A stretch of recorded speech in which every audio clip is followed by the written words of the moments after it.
Outro que criticou aí a prisão do ex-deputado Daniel Silveira por parte do ministro Alexandre de Moraes, que revogou o benefício do livramento condicional, foi o senador Magno Malta lá do Espírito Santo. Inclusive, não só criticou essa decisão, mas também aí atacou o ministro do Supremo Tribunal Federal, né, ofendeu, chamou de ditador perverso. Vamos ver a manifestação do senador, depois a gente vai fazer um comentário aqui a respeito desse livramento condicional e dessa revogação que foi determinada pelo ministro do Supremo Tribunal Federal, Alexandre de Moraes, que acabou conduzindo o ex-deputado Daniel Silveira novamente à prisão. Vamos ver se é possível a modificação dessa decisão, porque muito se fala, está sendo cometida uma arbitrariedade, tal, mas será que não é possível essa modificação, uma reconsideração ou uma restauração do livramento condicional? Fica comigo que você vai entender se isso é possível ou não. Então, não é o momento de tacar pedras, né? Pelo menos essa, sob a minha perspectiva, é o momento da defesa trabalhar dentro do processo ali, atendendo a Constituição, atendendo o Código de Processo e a Lei de Execuções Penais, de tentar modificar essa decisão, porque é possível. E a gente vai ver como isso é possível. Tá, fica comigo aí. Vamos ver a primeira crítica aqui do senador Magno Malta. Ô, gente, Daniel Silveira versus o perverso ditador Alexandre de Moraes. Eu tanto me alegrei na quinta-feira, lá estava, orando com ele quando o PGR pediu que ele fosse liberado. Orei com ele para que ele passasse o Natal em casa. Ele estava com a mão na cabeça dizendo, eu não vou passar o Natal em casa, vai! E na sexta-feira ele foi solto, eu estava lá no Rio de Janeiro, junto com o senador Eduardo Girão. Desde 29/7, está aí o documento, o advogado dele, doutor Paulo, comunicou ao ministro que ele estava com a crise renal, precisava de um nefrologista, estava urinando sangue. Ele não tomou nem conhecimento. Desde 29/7, ele já estava urinando sangue. Está aí a documentação. Pois bem, ele foi atendido em Bangu mesmo, na penitenciária. Bem, progressão de regime, como se ele tivesse cometido qualquer um outro crime. E ele só era um parlamentar que foi preso, perdeu o seu mandato, recebeu a graça do presidente Jair Bolsonaro e eles desrespeitaram. O que vale é a graça que o Temer deu, que o Lula deu, deram para bandidos. Tipo César e Batiste, aquele que era cliente, um homem gente boa que vocês foram convencidos por um então advogado e agora presidente da Suprema Corte. Eu hoje pela manhã liguei para o presidente Pacheco, não me atendeu. Eu gravei um áudio para ele, descrevendo toda a verdade e toda a documentação. Também não tive resposta, porque ele é o presidente do único... Aqui seria um problema, né? Não teria como o Poder Legislativo atuar para modificar uma decisão emitida pelo Poder Judiciário. No caso, a revogação do benefício foi pelo ministro do Supremo Tribunal Federal. Você não vai ver a possibilidade do Poder Legislativo ir lá. A verdade existe ao contrário, a possibilidade do Poder Judiciário, sim, modificar uma decisão do Poder Legislativo. Esse é o sistema que é adotado no nosso país, meus caros. Né? O poder que poderia acabar com o ativismo judicial e esse ativismo de Alexandre de Moraes. Mas a omissão dele nunca lhe permitiu, muito pelo contrário. Essa omissão permissiva fez com que eles crescessem muito mais. Esse monstro que hoje a gente não sabe como debelar. Pois bem, senhores, senhor Alexandre de Moraes, presidente do Senado, senhores senadores e senhores deputados que votaram pela prisão dele. No sábado, ele foi para o Hospital Santa Teresa, o hospital está lá, no mesmo lugar, em Petrópolis, senhor. Ministro perverso. Ele foi internado, fez exame de sangue, urina, lá está a ficha, e fez uma tomografia que vai sair em 15 dias. Ele comunicou ao advogado, é urgência, ou o senhor não sabe o que é urgência. Alguém com uma pedra no rim, com um cálculo, e quem sabe se movimentou por conta do emocional dele.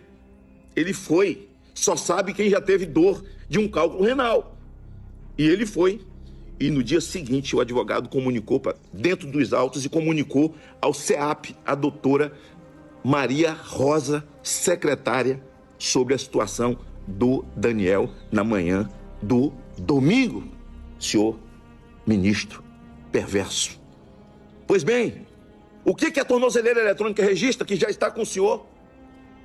E ele pediu para o CEAP, ela disse, não, já mandei para o Supremo. O senhor vai ter que requerer no Supremo com o ministro Alexandre de Moraes. Não dá para alterar. Não vai mandar os seus apaniguados fazer como você fez com os peritos lá. Arruma uma história, arruma uma história. Não.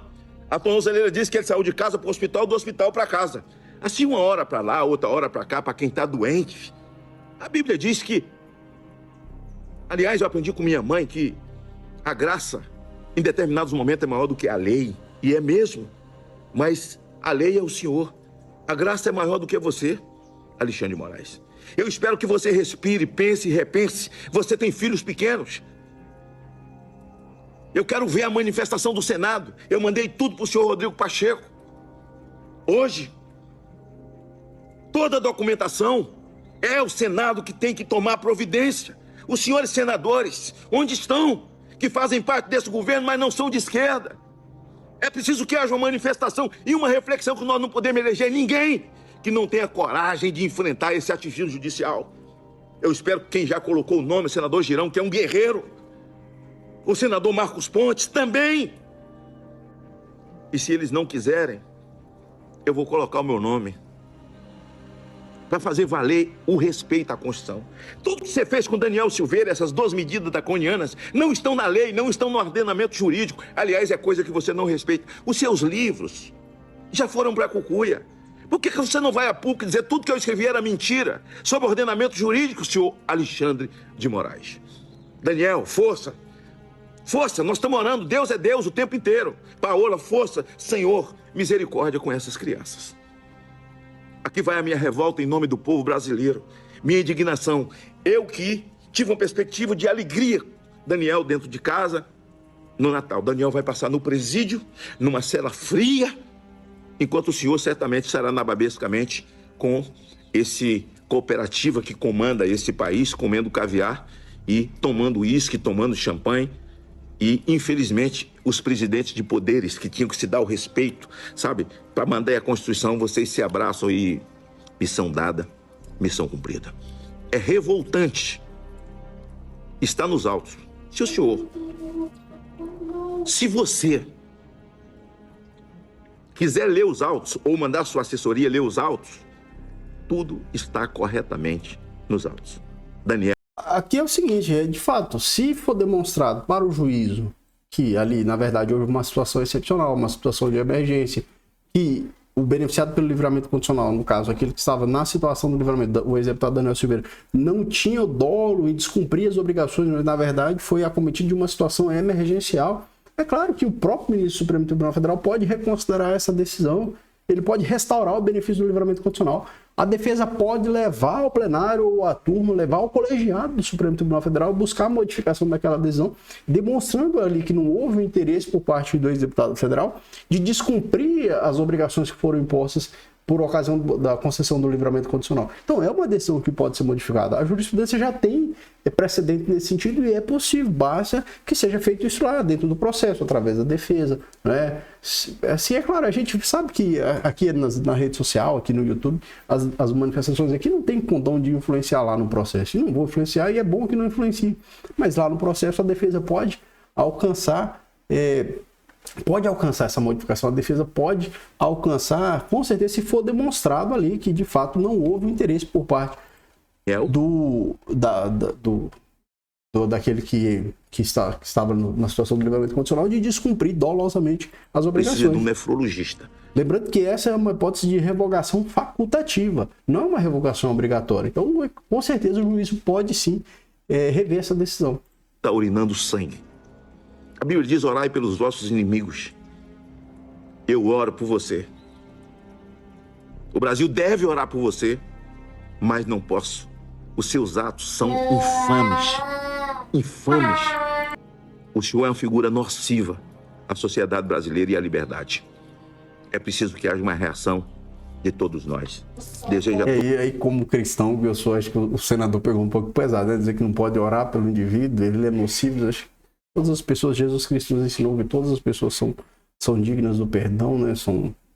Ainda que tenham cometido os atos mais abjetos. Inclusive, se a gente pegar aquela parábola da prostituta, que Jesus Cristo diz: se você aqueles que não tiverem ainda pecado, que atire a primeira pedra, evidenciando que todos pecam. E o pecado, que é importante a gente ver como é semelhante ao direito, né? O pecado, ele existe a partir do descumprimento daquilo que Deus estabelece como correto. E o pecado, como descumprimento das normas, a gente entendesse uma norma divina, né, das obrigações divinas, no valor ele é igual. O pecado, o pecadinho, o pecadão é descumprimento, né? E assim como a violação aos crimes, os crimes, em se tratando da violação da norma, é a mesma intensidade. Agora, claro, o bem jurídico ali pode ser mais importante ou menos importante, a depender do bem jurídico, mas descumpriu a norma, cometeu o crime, é crime, não é crimão ou criminho, tudo é crime, né? Todo o Brasil, um Feliz Natal. E que na ceia, na reunião da família, que todos orem por Daniel Silveira. Porque hoje é com ele, amanhã será com você e comigo, principalmente. Eu sei, mas eu estou preparado. Eu estou preparado. Que Deus tenha misericórdia de você, Alexandre de Moraes. Estamos contratando... Uma situação bastante complicada, mas o que parece é que a legislação já estabelece a possibilidade, né? A própria jurisprudência entende na possibilidade de restauração. A defesa pode pugnar perante o juiz a restauração do benefício e o ministro do Supremo Tribunal Federal, o ministro Alexandre de Moraes, pode reconsiderar a decisão. Pode, se ele entender que de fato não houve interesse por parte do ex-deputado de descumprir as obrigações, não houve dolo no descumprimento, na verdade foi uma situação excepcional ali, em razão de saúde mesmo, uma emergência de saúde, com certeza é possível sim a modificação dessa decisão. E o caminho adequado é lá dentro do processo, através da discussão processual. Além disso, a gente observa que o senador ali atacou um pouco o ministro. Ali acaba havendo uma outra situação diferente, né? E aí entra naquela questão que a gente discute sobre a imunidade material, a imunidade dos senadores e deputados federais, nos termos do artigo 53. Ele estaria fora ou dentro do contexto da atividade parlamentar, chamando a pessoa de perverso, de nocivo, de ditador. Será que isso não seria uma ofensa, né? O que você acha, inclusive? Coloca aqui nos comentários se você acha que essa decisão sobre o livramento condicional do ex-deputado federal pode ser modificada, será modificada, e se você acha que o senador acabou ofendendo ali o ministro do Supremo Tribunal Federal, chamar de perverso, de ditador perverso, de nocivo, de um mal para a sociedade brasileira. Deixa aqui sua opinião nos comentários, tá certo? Não se inscreva também no canal, não se esqueça, valeu?